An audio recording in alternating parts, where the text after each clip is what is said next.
Let's talk about something that most people feel but rarely understand. Relationships are mirrors. Every person you love, argue with, chase, avoid, or feel triggered by is quietly showing you something about you. Not to blame you, not to shame you, but to guide you. And here is the part we forget. Relationships reveal the work, but they don't define your worth. Think about the last time you got really irritated, hurt, or insecure around someone.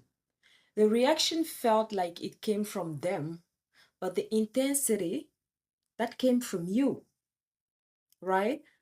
That moment is a mirror. Let me show you how this works in everyday life. When someone's tone annoys you, it's reflecting an old sensitivity, maybe to being criticized or misunderstood.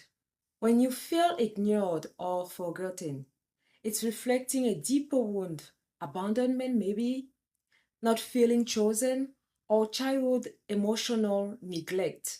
When you over explain yourself or try too hard to please, the mirror is showing you where your self worth is tied to approval. When you stay too long in a draining relationship, the mirror is showing you your fear of being alone, not the person's value. People don't plant these wounds inside you.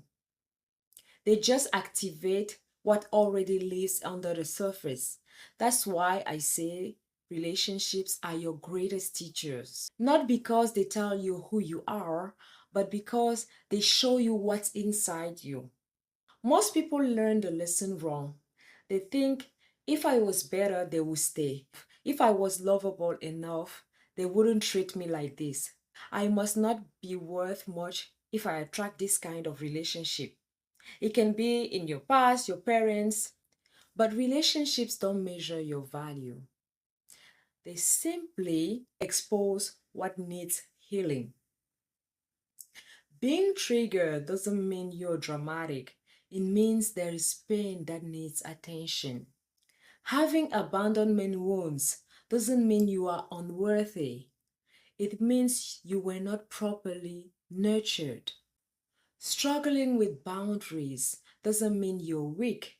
It means you were conditioned to keep the peace.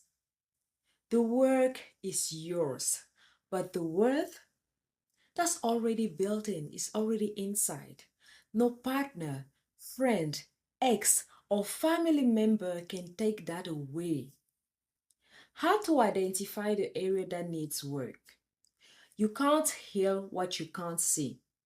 So here are practical tools to identify where the mirror is pointing. Tool number one, notice the intensity.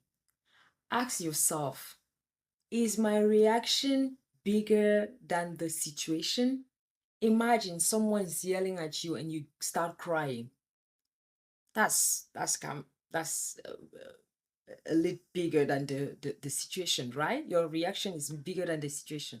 So if yes, if your reaction is bigger than the situation, you are looking at a wound, not the person in front of you. Tool number two, identify the pattern. Ask yourself, has this happened with different people? If it repeats, it's not the relationship, it's a pattern that needs healing. And really, when you start using those tools, be honest, be deeply, truly honest with yourself. Let's go to tool number three. Listen to your body. Tight chest, stomach drop, defensive tone, shutting down. Your body knows often the trigger before your mind does.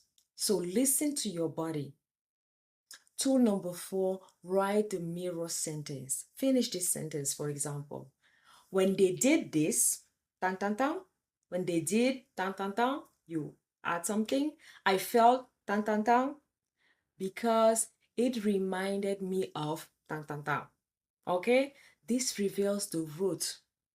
And when you know the roots, you know where to go and start doing the work.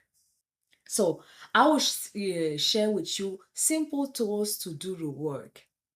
The first tool to do the work is emotional regulation. When you notice that, oh, it's because I was beaten when I was a child, or it's because you start with emotional regulation. Pause before reacting. Take a slow breath. Let the emotion settle so you respond, not your wound. So don't let the child in you respond to a situation where you are the adult. So let your emotion settle down, calm you down. Okay? The tool number two that you can use to do the work is boundary building. A simple script. I'm okay with, I'm not available for, clear and mature, no drama. Okay? The tool number three that you should use is reparenting yourself. Give yourself the support you didn't get. Okay? Reassurance. You need to reassure yourself. Permission to rest. Okay? Permission to say something, to say no. Give yourself permission to say no, permission to rest. Give yourself self-validation. This is how you heal old wounds. I don't want this. And I'm okay. And it's okay if I don't want this. Respect yourself. Respect your feelings. Stop trying to please people. It's okay if you don't want to be in a situation where you feel stressed. Be okay with that. Tool number four, choose people from a healed place. Don't choose from loneliness. Don't choose from fear. Choose from clarity. You want a relationship? Are you clear enough in your head? Do you need those people, or do you want them? Choose from self-worth. You attract differently when you feel differently. If you feel needy, if you feel uh, run down, if you feel tired, guess what you will attract? So work on those things first, and you will attract better relationship, either friends, either families, better relationship with your families, better relationship with your partners, better relationship with others. So if you are listening to this and thinking, whoa, this is exactly what I'm going through, you don't have to do this work alone. If you want support, if you want guidance, if you want someone who can um, help you see the mirror and build the tools, I invite you to reach out for coaching. You are not broken, you're just ready to grow. And I'm here to help you do that, either through my videos, either through a coaching session where we can talk one-on-one. Thank you for listening, and remember, relationships reveal the work, but they never define your worth. Your value is not up for negotiation. Thank you so much for watching, and see you in the next one. Bye.